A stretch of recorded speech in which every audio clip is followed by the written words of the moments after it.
It's come out in the news that Wendy Williams has Graves' disease, and she has legal issues due to it. Wendy Williams' attorneys have filed a temporary restraining order against Wells Fargo Bank. In this video, I'm going to talk about the meaning of the word and top symptoms, plus the final outcome of Graves if it's untreated. So if you or someone you know has the disease, this video is for you.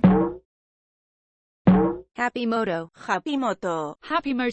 The disease Graves is named after Robert Graves, who discovered the disease in 1853. Graves is a disease of the thyroid when the thyroid is working too much. And Graves greatly impacts the endocrine system. What's that? It's a word to describe the functions and organs that control hormones in the body, like oxytocin and dopamine. When you receive a gift, your brain releases dopamine. But when you give a gift, your brain releases dopamine and oxytocin. The organs include the pituitary gland, the thyroid, adrenal glands, the pancreas, and reproductive organs. The endocrine system is a big deal. The endocrine system is a big deal, and Graves is kind of a big deal. It's somewhat the opposite of HappiMoto's disease, where the thyroid slows down. Graves makes the thyroid work on overtime. Other famous celebrities with Graves' disease include Sia Fuller, the songwriter,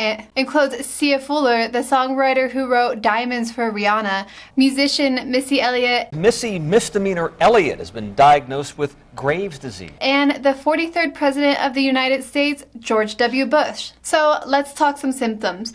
Number one symptom of Graves' disease is eye-related problems. How do my eyeballs look? Beautiful and not too big. Thank you, thank you. Graves causes pressure around the eye, causing the eyelids to get puffy, the eyes might become red, and the eyes may appear to bulge out. When Graves is left untreated, patients can lose light sensitivity in their vision and even lose their vision entirely. Number two symptom, skin thickening. Graves' disease causes the skin on top of the foot and the shins to thicken. Why? Well, your feet are the furthest part from your heart in the whole body, so the feet and shins tend to hold inflammation. This inflammation causes the cell to grow more cells, creating thicker skin. Some people do report having thin, brittle nails and dry hair. Number three symptom of Graves' disease, goiters. It's a funny word, and it is inflammation growing off the thyroid that makes kind of a lump. 90% of the world's goiters are caused by iodine deficiency, an aspect of modern farming where we strip out important nutrients like iodine out of the soil. This affects most Western worlds. Just because you have a thyroid disease doesn't mean that you'll get goiters, but with Graves, you just might. Number four symptom, weight loss. Missy Elliott has reportedly lost over 70 pounds as she continues to battle a rare disease that attacks the thyroid. Because the thyroid is working on overtime, so is the body's metabolism. Food is going through the digestive system so quickly that the body isn't able to absorb any nutrients. And the illness has been so debilitating that it even made it difficult for Missy to complete everyday tasks. That the body isn't able to absorb enough nutrients. So, even though Graves patients may be eating a ton of food, their body may act like it's starving because it's simply not getting enough nutrition. Number six symptom of Graves' disease,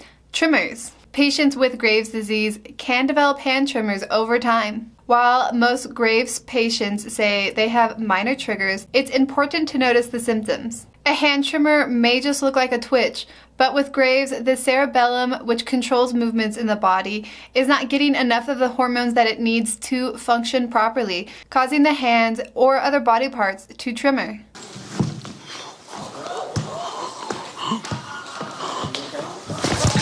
Number seven symptom of Graves, excessive sweating. This is a classic symptom of Graves. Some women with Graves may even confuse the excessive sweat with menopause. Young women with Graves' disease often confuse the sweating with hormonal issues. But since the body's metabolism is moving quicker, minimal activity can make Graves patients sweat excessively. Another classic symptom of Graves' disease is gut issues. She's not lonely. Since Graves' disease speeds up the metabolism, the food is going through the intestine too quickly. Like a car driving too long on bald tires, the digestive system of someone with Graves' disease can become weak in certain areas. The body may also retain more water than necessary. So people with Graves' disease may need to go to the bathroom more often. Number 9 symptom of Graves' disease, palpitations. The thyroid gland impacts the heart. An excess of the thyroid hormone can cause the heart to beat faster. People with Graves' disease may feel out of breath with very little physical effort. And everyone with a thyroid disease needs to be aware of their heart health. Number 10 symptom of Graves' disease is menstruation issues. All women with thyroid issues will experience inconsistent and irregular periods. Younger women tend to think their menstrual cycle will balance out as they get older, and older women tend to think they go into menopause early. But the inconsistency with their menstruation cycle is due to the thyroid. It is a symptom that is easy to ignore, but a common side of thyroid issues. And number 11, last sign of Graves, is irritability and anxiety. Under and overproduction of the thyroid hormone is associated with depression and anxiety. While Hashimoto's is more related to depression, Graves is more related to anxiety and irritability. When combined with insomnia or general fatigue, this can cause angry outbursts that are due to the Graves' disease. No. Don't ask.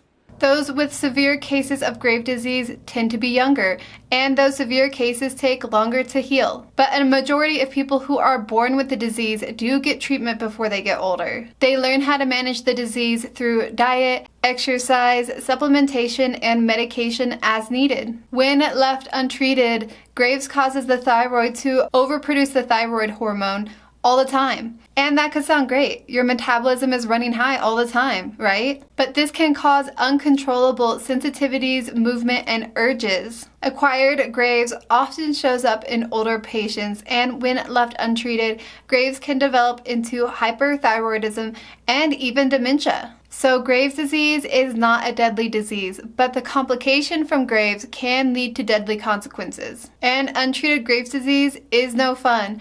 If you think any of these symptoms apply to you, or you just don't feel good, go to a doctor, get some blood tests, and see what's going on. Wendy had a message for her audience. Take care of yourself first. As a reminder, I'm not a doctor or a medical professional. I'm someone with an autoimmune disease, sharing information I've learned along my journey. If you found this information helpful, please like the video. In the comments, let me know down below, do you know anyone with Graves' disease? What is their experience like? Or what is your experience like with the disease? Please subscribe to this channel. I have an entire playlist about autoimmune disease, plus videos like this one about medical gaslighting. Thanks for watching my video, and I'll see you in the next one.